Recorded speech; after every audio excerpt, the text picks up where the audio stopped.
Selamat siang pemirsa, Flash News kembali hadir ke hadapan Anda.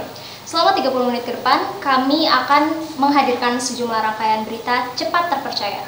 Berita utama hari ini, aksi unjuk rasa masyarakat yang menolak rancangan Undang-Undang Haluan Ideologi Pancasila di depan gedung DPR yang sampai saat ini masih berlangsung. Bersama saya Putri Diolandari. Dan saya Rizky Fajrijaya, inilah Flash News selengkapnya.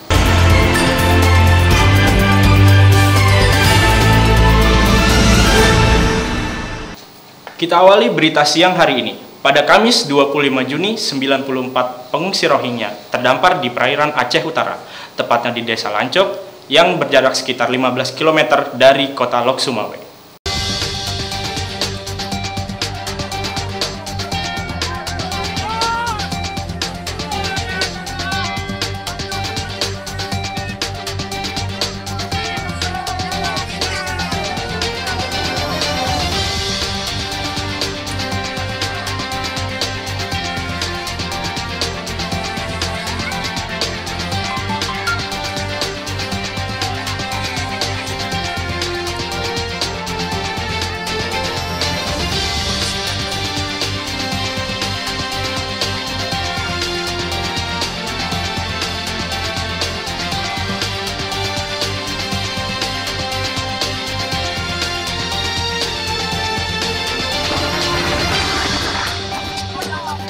Menurut keterangan kepolisian setempat, kapal motor yang membawa para pengungsi Rohingya sudah terlihat di perairan pantai Seunudon, Kabupaten Aceh Utara, sekitar pukul 12 waktu setempat. Keberadaan kapal diketahui oleh 3 nelayan yang sedang melintas di sekitar lokasi tersebut. Pada awalnya, para pengungsi tidak diperbolehkan menepi, hingga ditemukannya tempat penampungan bagi para pengungsi untuk mengatasi penularan virus COVID-19. Namun, karena desakan warga sekitar, akhirnya proses penyelamatan dilakukan oleh para nelayan dengan bantuan Basarnas dan aparatur negara. Secara terpisah, Menteri Luar Negeri RI Retno Marsudi menegaskan bahwa akan melakukan langkah-langkah preventif guna untuk mencegah warga Rohingya melakukan perjalanan laut yang berbahaya. Rismawan Bantara, selaku asisten pemerintahan Aceh Utara, juga mengatakan pihaknya sedang berkoordinasi dengan pihak imigrasi untuk mencari tempat bagi para pengungsi. Dari Aceh Utara, tim liputan Flash News melaporkan.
Kita masuk ke kabar kriminal. Pelaku pembuat uang palsu ditangkap di Mojokerto. Modus kejahatan ini dilakukan dengan membeli barang yang nominalnya kecil agar tidak ada kecurigaan.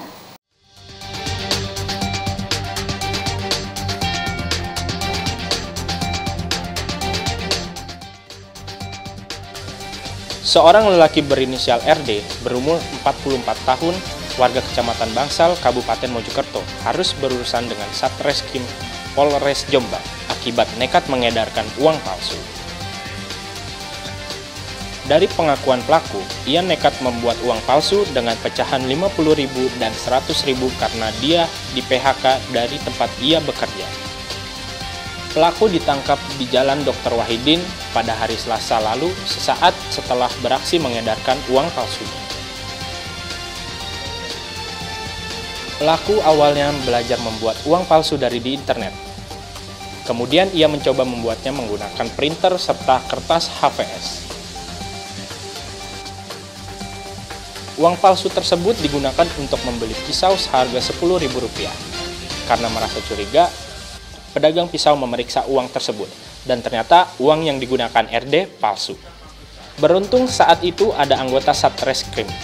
Mengetahui hal tersebut, RD langsung dikejar dan berhasil ditangkap. Usai diciduk, pelaku langsung diamankan petugas ke Mapolres Jombang untuk penyelidikan lebih lanjut. Menurut laporan lebih lanjut, pelaku dikenakan Undang-Undang Republik Indonesia Nomor 7 Tahun 2015 tentang mata uang dengan ancaman hukuman 15 tahun penjara. Pelaku memang sengaja mengedarkan uang palsu kepada pedagang keliling.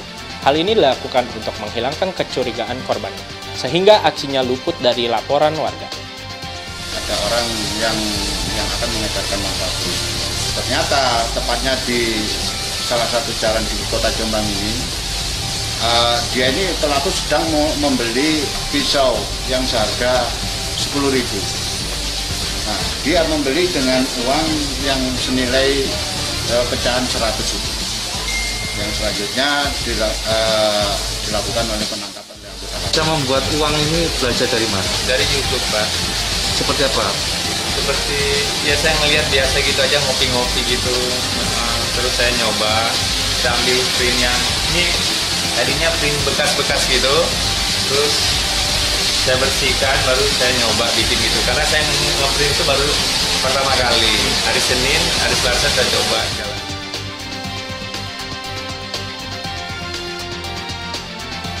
Dari tangan pelaku, petugas berhasil menyita belasan lembar uang palsu senilai Rp2.500.000 yang akan diedarkan di wilayah kota Jombang. Dari Jombang, Jawa Timur, Tim Liputan Fast News melaporkan.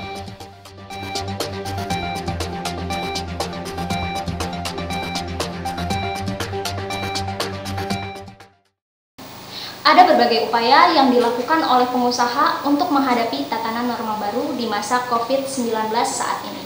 Ya, Anastasia Putri dari Bilangan Karangtengah, Jakarta Selatan akan memberikan laporan pandangan mata terkait upaya yang dilakukan oleh salah satu pengusaha saat ini. Silakan Anastasia. Selamat siang pemirsa, saya Anastasia Putri melaporkan diri dari Bilangan Jakarta Selatan, Karangtengah. Saat ini saya sudah berada di salah satu toko usaha di industri vape yang sudah memulai tatanan baru atau bisa disebut dengan new normal.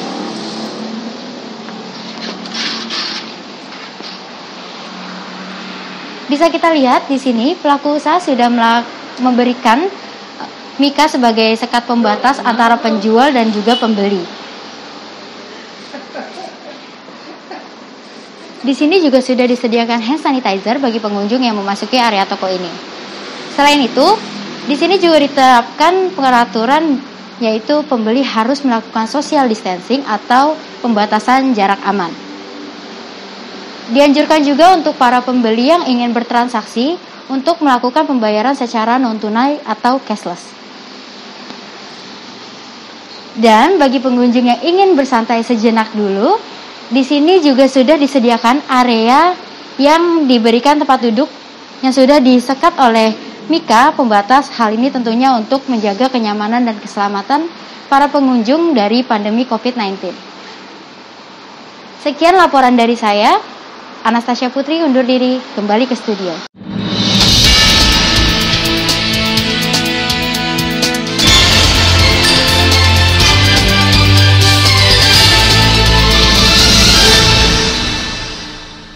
Sudah banyak upaya keamanan yang dilakukan oleh pengusaha saat ini. Iya, betul sekali. Jadi kita tidak perlu khawatir lagi mengenai keamanan kesehatan saat berbelanja di gerai toko. Ya, benar sekali Putri. Setelah ini kita akan masuk ke berita utama mengenai demo penolakan RUU HIP yang terjadi di depan gedung DPR.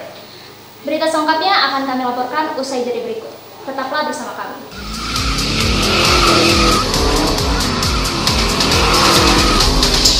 Halo guys, sekarang BSI udah jadi universitas. D3-nya juga masih tetap ada loh. Kuliah, BSI aja.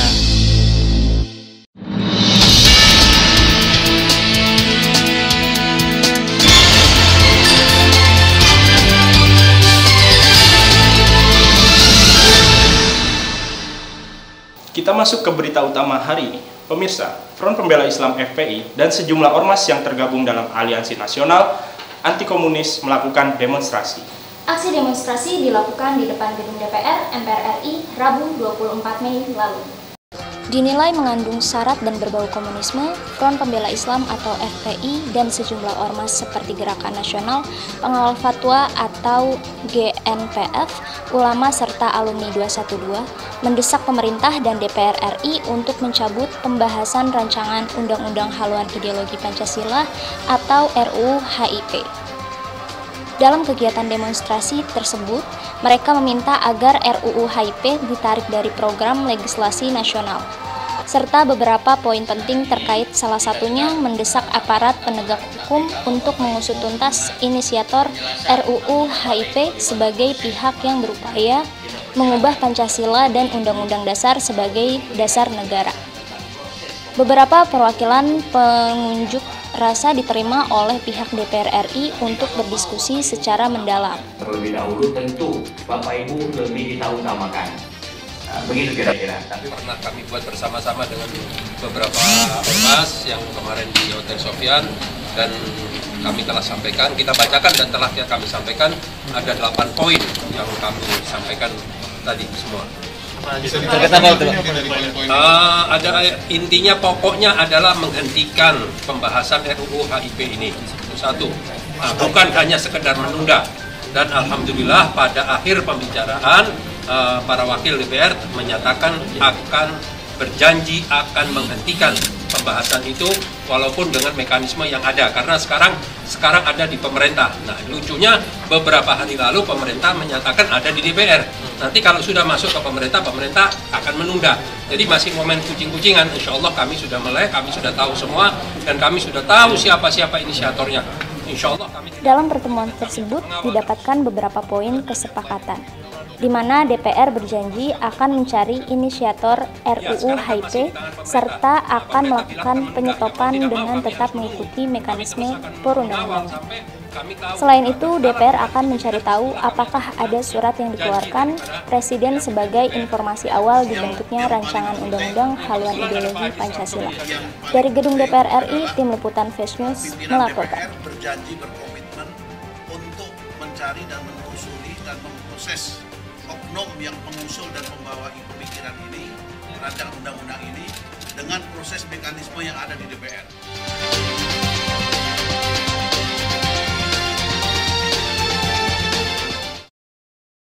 Akibat pandemi yang disebabkan oleh virus COVID-19, masyarakat enggan pergi ke pasar.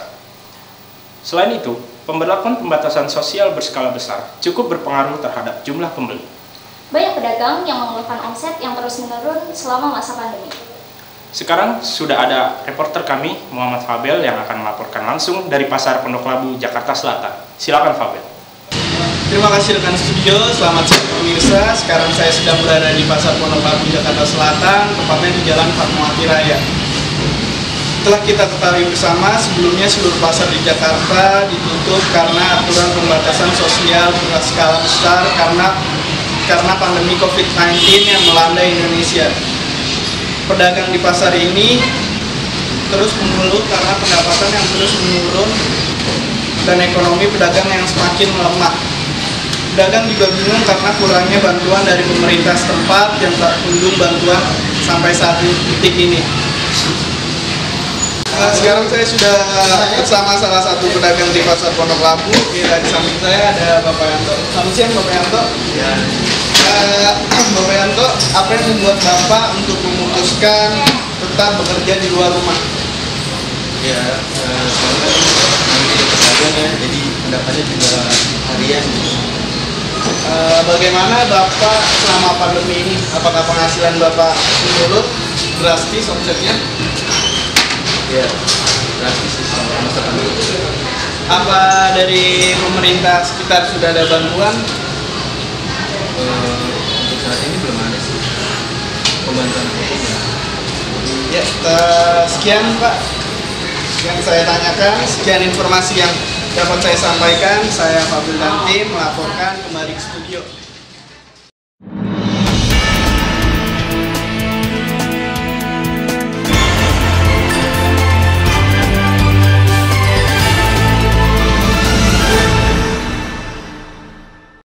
Ya, terima kasih Muhammad Fabel. Walaupun sudah masa normal baru, sepertinya pasar belum beroperasi seperti sedia kala.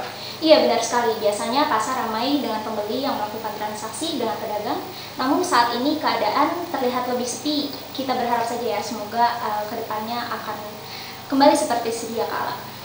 Ya, benar sekali Putri. Ya pemirsa, setelah ini kami akan mengabarkan berita mengenai perubahan saat masa transisi menuju normal baru. Setelah jeda berikut. Tetaplah bersama kami.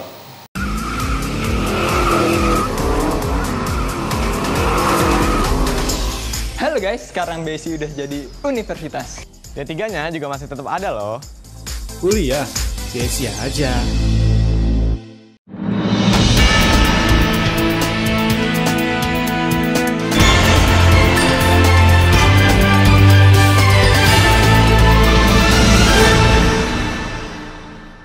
Kembali bersama kami pemirsa, kita mengetahui bersama bahwa di masa pandemi saat ini, pemerintah memberikan kebijakan mengenai pembatasan sosial berskala besar, salah satunya adalah penutupan masjid di berbagai wilayah.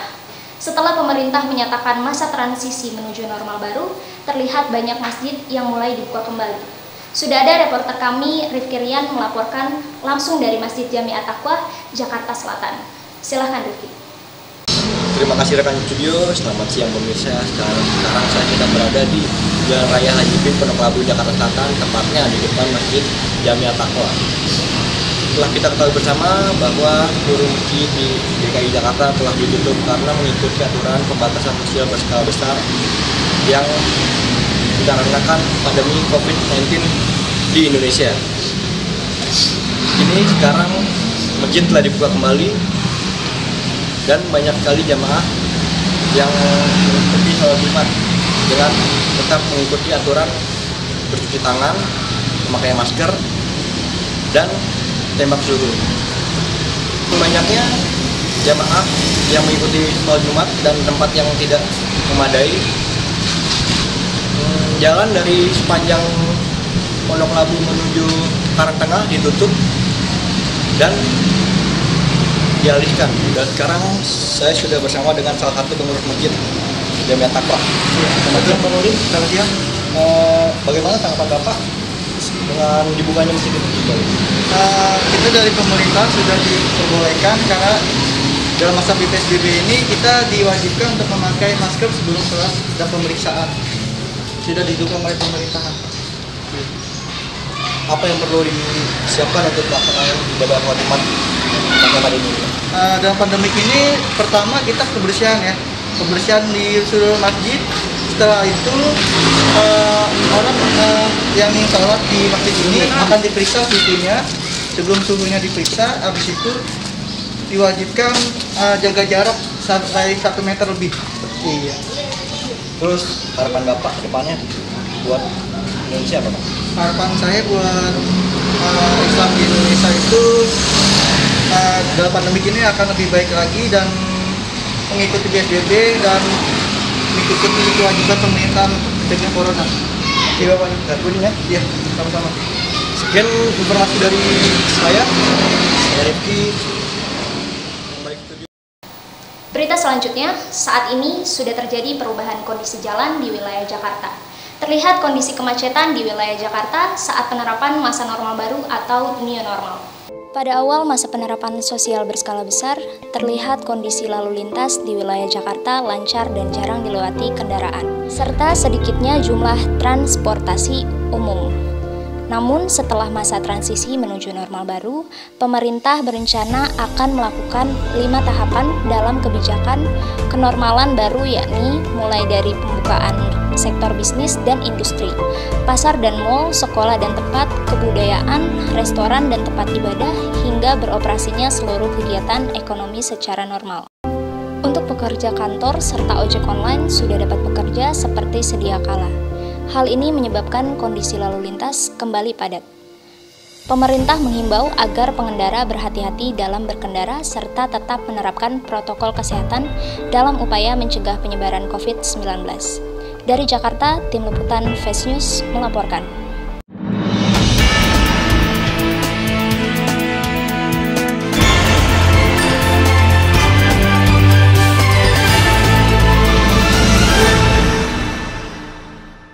Selanjutnya, rekan saya, Rizky Fajri, akan mengabarkan berita olahraga. Setelah jeda berikut, tetaplah bersama kami.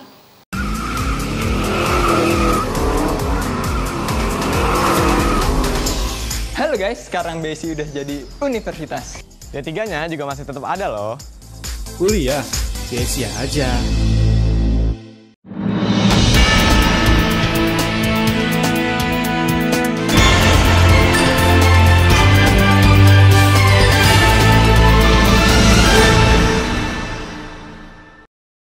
Selamat siang pemirsa, informasi pertama datang dari Liga Inggris. Kekalahan Manchester City melawan Chelsea dengan skor 2-1 mengantarkan Liverpool menjadi juara Liga Premier Inggris musim ini. Kekalahan Manchester City melawan Chelsea dengan skor 2-1 mengesahkan Liverpool yang kembali menjuarai Liga Premier Inggris setelah 30 tahun masa penantian panjangnya.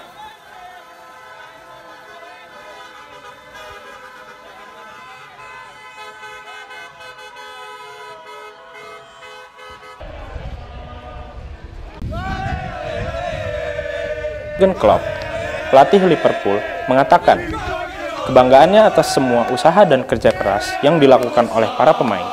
Baginya, kemenangan tersebut sebagai sebuah ledakan dahsyat dan merupakan momen yang sangat menyenangkan sekaligus mengharukan. Menjuarai liga setelah sekian lama membuat para penggemar di seluruh dunia juga turut merayakannya dengan bersuka cita.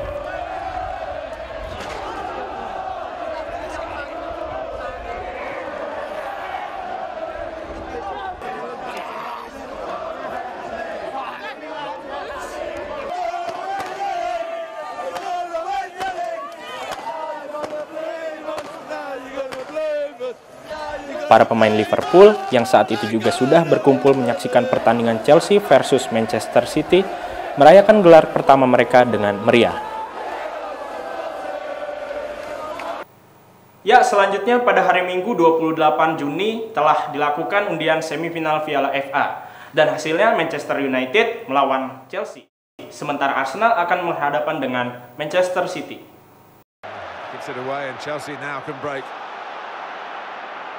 MU melaju ke semifinal Piala FA setelah berhasil mengalahkan Norwich City melalui babak extra time dengan kemenangan 2-1. Sementara Chelsea baru saja mengalahkan Leicester City 1-0 di Stadion King Power.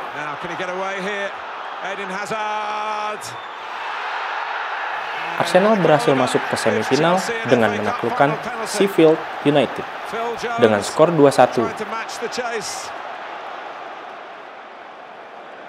Chelsea had a player attempting genuinely to play the ball. It's a yellow card, which I think he's genuinely trying to play the ball. So I think the referee's got that absolutely right. Dan MU menjadi tim terakhir yang lolos di semifinal setelah mengalahkan Newcastle United dengan kemenangan skor 2-0 di St James Park.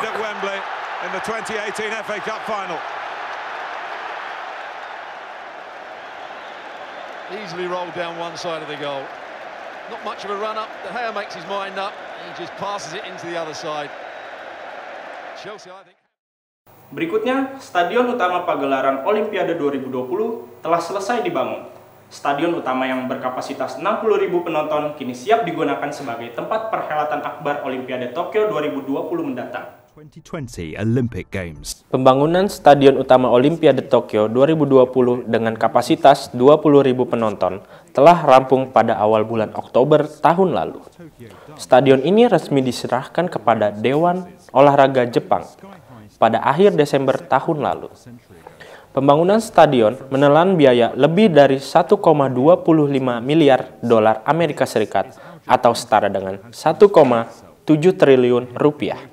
Stadion ini nantinya akan digunakan sebagai tempat perhelatan akbar Olimpiade Tokyo secara resmi yang akan dilakukan pada bulan Desember mendatang. Pertandingan final sepak bola Piala Kaisar akan menjadi agenda olahraga pertama Jepang jelang pergantian tahun.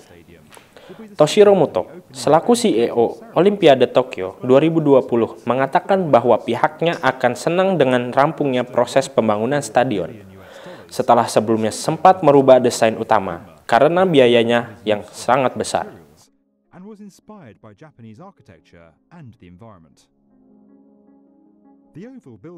Ia juga menambahkan, tidak sabar untuk memulai pagelaran akbar olahraga yang diadakan setiap 4 tahun sekali, dan melihat para atlet dari seluruh dunia berbaris dan berkumpul di dalam stadion untuk mengikuti upacara pembukaan.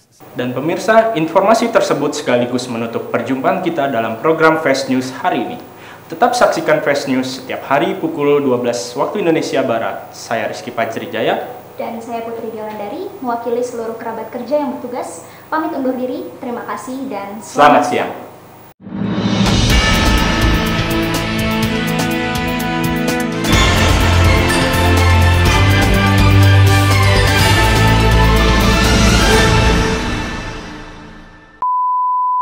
Rolling. Action. Kita masuk ke berita utama hari ini. Pemirsa, Front Pembela Islam FPI dan sejumlah ormas yang tergabung dalam Aliansi Nasional Anti Komunis melakukan demo merah datang dari mana? Positif.